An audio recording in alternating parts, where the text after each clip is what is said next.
Now, how about your fourth activity of communion? Communion is important to us. Communion is what we're aiming for in getting together as a lodge. The lodge is the body of people rather than the building that we meet in. We're also trying to commune with something higher than ourselves in performing the rituals and getting together and discussing the subjects that we discuss. What would you say was the spiritual or esoteric element behind communion? Well, this is usually explained through the term of egregore, which is from a Greek term meaning watcher.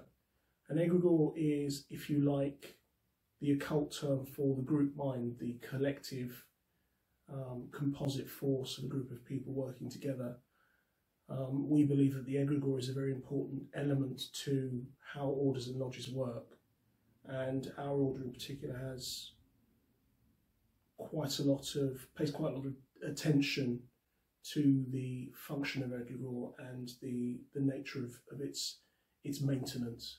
So we have certain techniques that we use to encourage and promote healthy egregores. And that's what we would say is the spirit of communion in the order and in the lodge.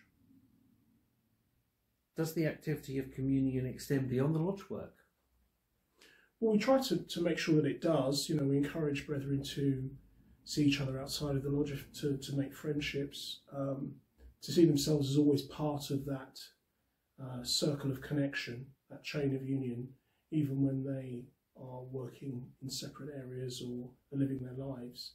There should always be a sense that they're permanently connected to these people that they meet in the lodge and can draw on them at any time for comfort, for advice, for support, or just a friendly word of encouragement.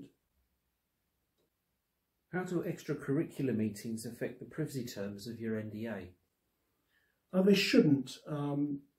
If people are meeting together, they're meeting together as friends, as associates. There doesn't need to be any open talk about their mutual membership of an order. If they're in the wrong company or what have you, if they're out in public, they should exercise their discretion, of course. Naturally, if somebody joins the order that doesn't want anybody to know they're a member, it's up to them to take on the responsibility of making sure that people they socialise with outside of that context understand their wishes, so that the NDA is adhered to for their sake. But I think in general, people use their common sense and it kind of works out for the best. Those people that go out and hang out outside of the lodge tend to be people who are quite happy to be seen together and to be known to have mutual interests, even if they don't declare what those mutual interests are. And you just expect people to just be sensible and to protect each other's boundaries. What is your order's style of recruitment?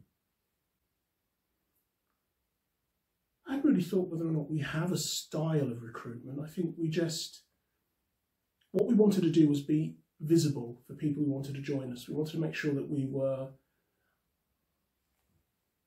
available, that we were contactable. But beyond that, I'm not sure that we really have a style. We certainly have a style of teaching, we have a style of presentation, but recruitment really we treat as an organic process where we just see who comes and we see whether they're a good fit. And we don't want to really take the human element out of that process. I think it's important to try and make that as natural a process as possible. So I wouldn't really say that we had a recruitment style, like a corporation would or what have you. Are your members mainly from the professional classes? I think in most forms of masonry, there's a majority of people who are, partly because of the expense and partly because of the zone of interest. But in our order, there are people from all different careers and levels of status, and that's a good thing because everyone has something to offer and something to learn. So we don't try to focus on just one particular demographic or one particular band of status, because that isn't necessarily a healthy way to run an order. Obviously we have a charge, we have fees, people have to be able to afford the fees. People have to feel that what we practice is something that they are interested in, but something they can devote time to. So people have to have the time in their lives and be at a time in their lives where they can devote time to the study and the practice. But that's as far as it goes, I think, in terms of criteria. People can have any career, and if they're interested in what we do, they should come along. Do you have an outreach program for ordinary people to meet you and your members? Because we're an occult order as well as a Masonic, we tend not to have a definitive outreach as an ordinary Masonic lodge might. Our concerns are more esoteric, so we tend to rely more on people approaching us because they're interested in investigating things further and making connections through the people we already know. We're not necessarily interested in having a public face in that way. Is your order able to hold special lunches or white lodges for the purposes of introductions? It's in the constitution that we're able to. Again, if this turned out to be something that would be of benefit to a particular lodge, we certainly wouldn't discourage them from doing it. But so far it tends to be people approaching us as individuals or through recommendation, and there hasn't really been a need for there to be a sort of social activity for introduction. There tends to be more of an intimacy with the people that are part of the order, and that intimacy is extended to those that try to join. You have described your order as a repository for the mysteries. Does this relate in any way to your ideas on communion? I suppose it could be related to it, in the sense that we wanted something that was rich enough for everybody to share in and benefit from. So in collecting what we have and, you know, bequeathing what we have that goes into the pot, as it were, for the mysteries of this order, we were doing it so that there was something that we could all commune in enjoying, and that there was enough variety and enough quality of ingredients esoterically for the community that we form to really benefit from it. So I suppose in that regard, yes, there is a connection of intent. Many spiritual practitioners and social media healers, light workers, etc., seem to be operating in solitude or in small silos. Yeah. And there seems to be a growing need for some form of community among them. Do you feel the EMO UK could provide that community? I think it probably could, actually, yes, it could. I would be happy to. I think from what I've seen of people who are working in social media to share these mysteries, to encourage people to read for them, to heal them, to counsel them, I think it's a wonderful job that they're doing. And I know that some of them have voiced a sense of isolation in practice. I think orders such as these are, and originally were, designed to be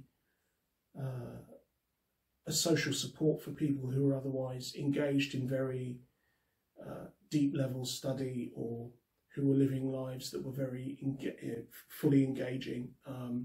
Academics, explorers, social activists, they tend to be attracted to the mysteries as a way of communicating with people who are all very committed to what they do in life, who are very enthusiastic about their subjects, who love to explore, love to investigate, love to share what they know. And I think orders work best when they're full of these sorts of people. Of course, the flip side is everyone's got a story to tell. You can have some very big egos in that kind of mix, but you also get a very rich tapestry of contribution. And our order tries to be quite inclusive. So I think for people who are looking for a community of like-minded individuals on that level, we certainly do provide that. So yes, perhaps we can. Do you and your members just ever hang out together? Do you guys know how to have a good time? Yes, of course we do. Of course we do. Many of us started out having a good time at first, and then the mysteries kind of tempted us in. We're the generation that did go out partying, clubbing and so forth, and so many of us do know how to have a good time. And of course it's important to remember how to, because for me the mysteries are about increasing joy, not decreasing it. As I said before, we're not a load of people sitting around in dusty robes with long white beards looking at strange implements and reading ancient tomes. We do read the odd ancient tome, it's true actually, but we also like to have the joy of life, and there is a certain joie de vivre in our lodges that I haven't found elsewhere, a great vitality that comes up naturally. So we tend to attract people who do love a good time, love to laugh, that are witty and clever and engaged, and that's wonderful because it means that it's never boring around us. So yes, we do know how to have a good time, in and out of the lodge. Thank you, Grandmaster.